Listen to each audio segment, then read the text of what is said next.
Footbrawlers, welcome back to another edition of Footbrawler TV. Your commish, Big fucking Willis in the house. Today's show is sponsored by Left Hook Energy Drink. Get it at your local racetrack. It's potent. It's potent. Adam takes the brotherly love matchup last week.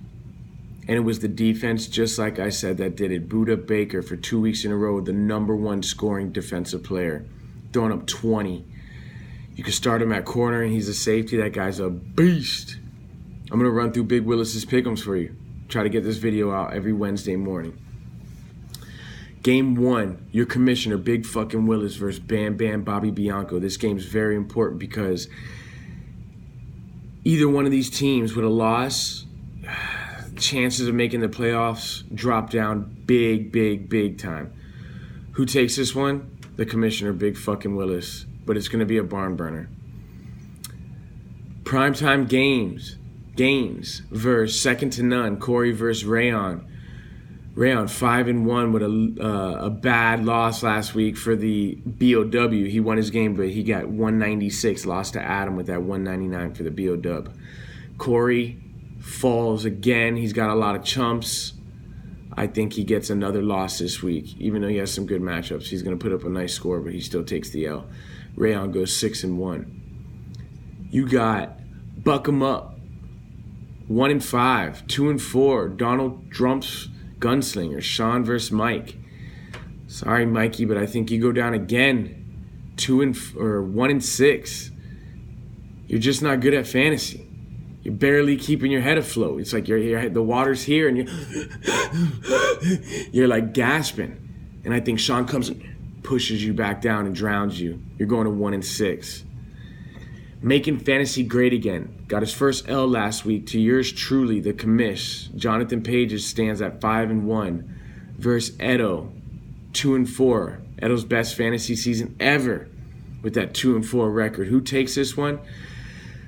I think John Pages bounces back and his team comes back to reality. They kind of laid an egg, but it happens. Commish took him out. I think he gets the win versus Eddie. He goes 6-1. Then you got Penny for my Chub, 1-5 Moose versus 5-1 Titan Twin. Last week's BOW, his second BOW of the year. Adam's team is strong. I wouldn't say it's going to throw up 200 type of team, but it's definitely high 190s. And the floor is still low. Adam's got a pretty solid team, and I think Adam takes this game over Moose pretty soundly. In the BOW match, the brawl of the week is Alonzo Rojas versus Don't Fucking Worry About It. This is going to be a good game. It's going to be a high-scoring affair. Both teams are good. You got Cam Newton versus Philadelphia. He does good versus Philly. Tyreek Cohen's been balling lately. David Johnson coming off that trade. He's looking solid. He's going to get you what you need. Adam Thielen. He's got a nice squad. Phillip Rivers. It's a good start, but he's in London. I don't like playing anybody in London. Kareem Hunt coming off his best game of the year. You got Odell Beckham Jr. punching fans. I don't like it. He's very inconsistent this year. I would say the most consistent player on this guy's team, on Big Zo's team, is Robert Woods. Nobody would have thought that pre-draft. Zo's 3-3. He's not a consistent team, but he's solid. He's got a chump. He's got a BOW. It's going to be a good matchup. Who takes this? The Cologne brothers. They're going to go 5-1. Zo drops to 3-4. Both these teams probably make the playoffs, so you're going to be hearing a lot about them. And that's it for this week's Footbrawler TV. Your commish, Big fucking Willis. As you know, get me the moolah, the flow, the money, the bank, the bread. I'm out.